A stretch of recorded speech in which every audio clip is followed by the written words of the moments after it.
Hello, sweet parents. Welcome to the When Our Adult Children Walk Away podcast. My name is Dr. Janet Steinkamp, and during each episode of When Our Adult Children Walk Away, I will provide my professional and personal insights, information and opportunities for your self-reflection and growth, tips and tricks to make every day count, and encouragement to keep moving forward. I'm here to help you dig deep and get down to the root causes so that you can find your way out of the darkness to a positive and lasting relationship.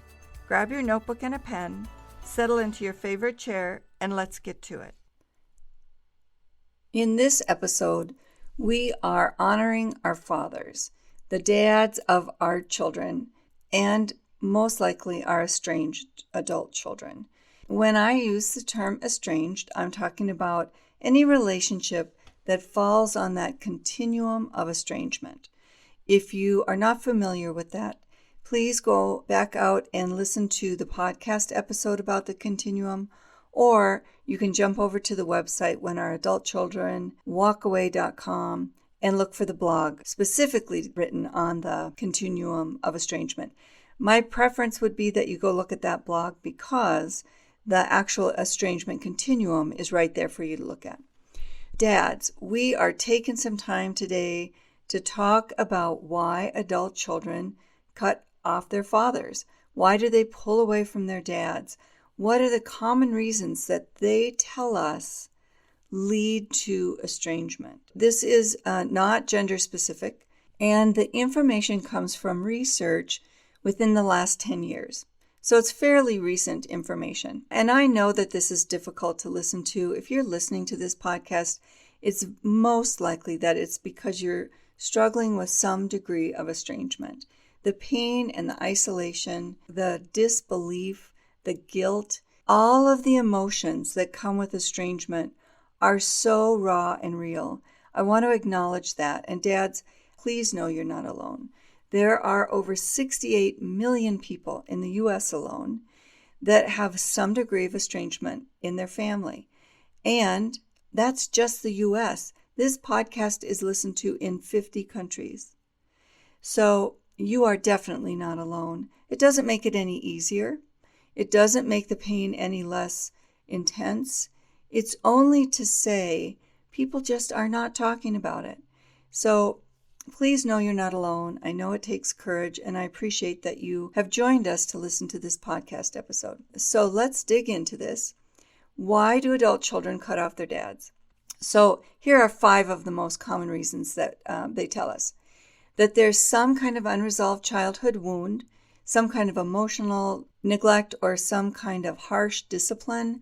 And I say that knowing that all children have a different degree for discipline. I think of it, if you're a golfer, I think of it as a set of clubs. When you walk up to that tee box, how do you decide whether you're going to use, let's say, a 3-iron or a driver, right? So our children are no different. Their need for discipline, their ability to be redirected, corrected, educated, taught to behave differently is different. Some children need a 3-iron, and some children might need a driver, and some might need a putter. So when they tell us that there's some unresolved childhood wound from some kind of emotional neglect or harsh discipline, that's what they're talking about. The second thing is that there's divorce, separation, or parental alienation dynamics. We think that is anywhere from 25 to 50% of all estrangements. By parental alienation, I mean that one parent is alienating the child from the other parent, that they are actively, and often with intention, poisoning the relationship between the child and the other parent. The third item is that there's some kind of toxic masculinity or a lack of emotional connection. Often we hear from our estranged adult sons and daughters that their dads were not emotionally available to them. Some of that is simply a matter of situation. Our dads for many, many, many years were the primary breadwinner, and they often still are the primary breadwinner, even if both parents are working and out there trying to make sure that the kids have what they need. Again, That's just a traditional generalization. Our sons and daughters are telling us that they leave because of toxic masculinity or a lack of emotional connection. And we need to figure out what that means in our own relationship. So number 5, boundary violations.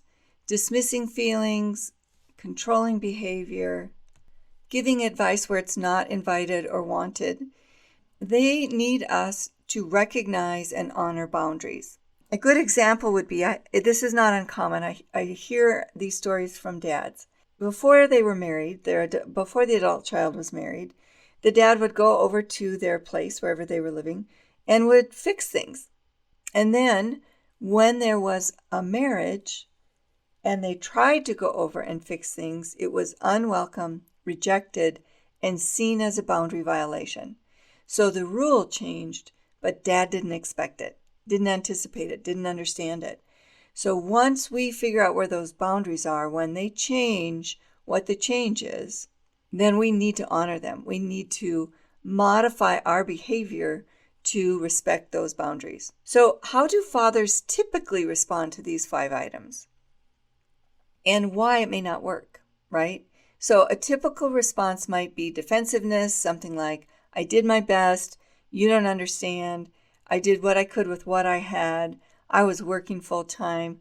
All kinds of defensive responses when what our adult children want to hear is that we hear them. We recognize that they were hurt by our actions and the situation that we were in charge of. We were the parents. How often have you heard that? But you were the parent. But you were the adult in the room. Yep, we were. And we still didn't either recognize it, we couldn't fix it, we didn't know it was broken. And so those kinds of things we need to work on our own. The message that our adult child wants to hear is that we're listening. Another common reaction is anger or blame. Well, your mother turned you against me. Well, my boss wouldn't let me off when there was an event or a sports event that I wanted to go to. I couldn't go to the concerts because they were always right after work and I couldn't get there fast enough. I had a long commute. Whatever they hear that as an excuse. They do not hear that as an explanation. Go out and listen to the podcast episode on the difference between an apology and an explanation. Both are necessary, valuable tools in communication. They rarely belong together. And so in that episode, I talk about when an apology is necessary, when an explanation is appropriate. So another common reaction is denial or avoidance. I just am going to ignore this because it's going to go away. This is just another phase. They're going to get over it. As if this girlfriend would just leave, everything would go back to normal. If that job, if they would lose that job, if they'd find a different job, life would be so much better for all of us.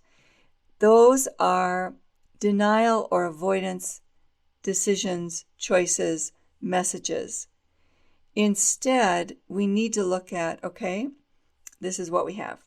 This is what we have right now. We have a spouse that's a gatekeeper, a partner who is trying to separate our adult child from us. And so how are we going to navigate this? Because it's not going to go away soon. And if it ever goes away, we want to be in a position with our adult child that we have enough relationship that they don't blame us for the breakup of that relationship. They don't blame us for having to change jobs. We want to stay in at least the neutral zone so we cannot be blamed any further. What other responses might we use that would be more healing? So we can use some self-reflection, recognizing our own mistakes without shame. You're right, I messed up there. Man, I wish I hadn't done that. And this is what I would do differently now. I hope you can forgive me. Now, maybe it doesn't even warrant forgiveness. What it warrants is the request. Often I will request to my daughter, I got my nose in your business again. I'm so sorry. Can you forgive me? And often she will respond with, there's no forgiveness needed. I'm glad you recognize that, and I'm glad you're working on that. But the request is made so they can make the decision about whether it deserves forgiveness, We don't get to make that decision for them. So another example might be examining your communication pattern and your emotional availability. Are you giving eye contact? If you have an adult child that appreciates attention, being attended to, face them. If you have an adult child who appreciates silence and quiet and space, then give them that. Sit in a room while they're listening to a podcast or watching a show or reading a book and give them that. Honor that value of space and do a crossword puzzle or something. Do a puzzle. But be close, be available to them so you are emotionally available to them. And look at your communication patterns. Are you communicating in a way that recognizes their need and puts them first? Ask about their day. Ask about how things went at work. Ask a clarifying question, not a gossip-seeking question or something with sarcasm or cynicism, but a genuine inquiry. Was so-and-so at the meeting? What did they have to say about that? Oh boy, I wonder if that landed okay with your boss. What was their response? Something that gives them a chance to respond. Again, I'm not sure I gave you that example with great neutrality, but aim for neutrality in your questions. And with expressing healthy communication, you might validate rather than be defensive. When they bring a problem to you, you can say, I'm listening to you. I'm taking that on board. That's a statement you hear from adult children these days. I'm taking that on board, and I want some time to really think about that, to reflect on that. You might write a meaningful letter or a message to them. Every once in a while, I'll write a card to my adult children about nothing other than to say, I'm proud of you. This is a tough world to navigate. You're doing a great job. It was so nice of you to make the trip home for the weekend. Thank you so much. I know there were other things you could be doing with your time, and I appreciate you putting the family, at the forefront for the weekend. Whatever it is, you can send a thank you note, recognize an accomplishment, and just say, I love you. Put those emotions out there. And dads, this is important for you to do. I know it might be unusual behavior. You might shock their socks off. That's the point. We need to change the behavior to meet their expectations, their needs, and to change the dance step. That's what they're asking for. So when we're talking about respecting boundaries, you might understand that space does not mean permanent rejection. If an adult child says, I got to take some space for a while, or, you got to go away for a while. You don't get to be in my space right now. Of course it hurts. Of course that rejection stings. How dare they? Do they know how much I gave up for them? Do they know how grateful they should be to me? Do they understand all the things I gave them? Yes, all of that is real. All of that is real. And the answer to many of those questions is maybe no. Maybe they don't understand it. Maybe they don't value it. And you might not ever hear that thank you. However, the space that they're asking for is something we need to honor. The space that they're asking for them is a reasonable request. So we need to honor their request and trust that it isn't permanent. One way to do that is to ask the question, absolutely, I'm going to give you some space. I recognize I messed up. I recognize you want some space, or I recognize you've got a whole lot of stuff going right now. Right now you have got chaos times 3. And I understand the need for space to manage that. So yes, I will absolutely step away. Can I ask that when things settle down for you, or when I can be of help to you, you'll give me the opportunity to reconnect? Ask the question. Honor their need and their request, and ask the question.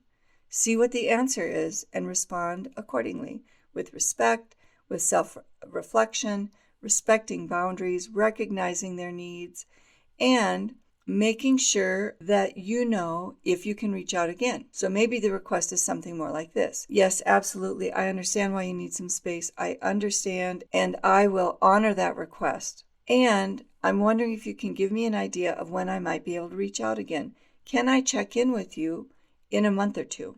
So you ask that question. You can either ask or ask both for some confirmation that they will reach out to you again and that there might be a time you can reach out to them again. Remember, space, time, quiet does not mean permanent rejection, does not mean permanent estrangement. The harder we pursue, the longer the silence in many cases. It's basic physics, right? For every action, there's an equal and opposite reaction. To wrap this up, to close up our conversation, let's just go over the key points again.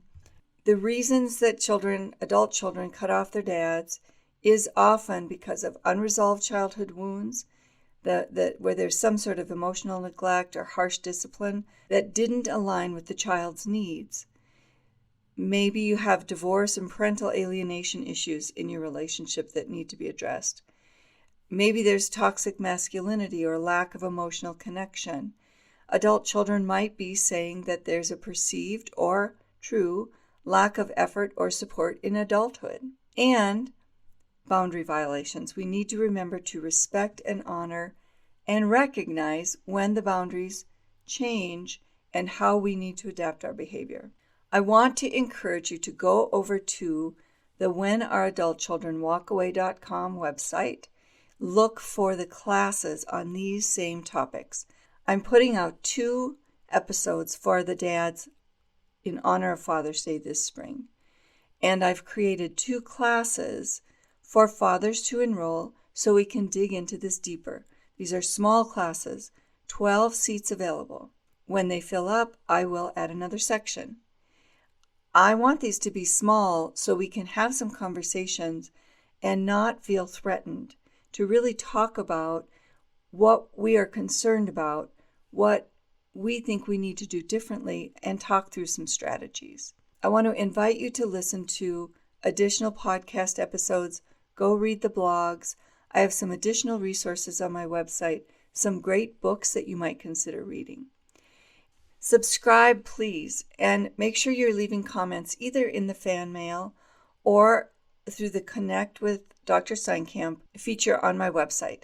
So you can go to that website, look for the Connect tab, and then you can write me a message. That comes to me in an email. I do answer my email. I read them all. If you don't hear back from me within 72 hours of sending it, make sure you reach out again, because it's most likely that email was caught up in a spam folder or a firewall or some kind of security feature. Dads, I want you to know you are not alone. This is difficult work. Men do process and navigate estrangement differently than women. It's okay to do it differently. It's okay to do it differently. Sometimes men and women in a partnership, whether it's a marriage or a committed relationship or whatever your situation, sometimes men and women need help navigating things differently. And I want to include in that same gender relationships where someone is in a more masculine and feminine role. Same, the communication sometimes needs to be assisted, and I'm happy to do that with you. I appreciate you joining me in this episode. I wish you well. Be brave, have courage, and join me again.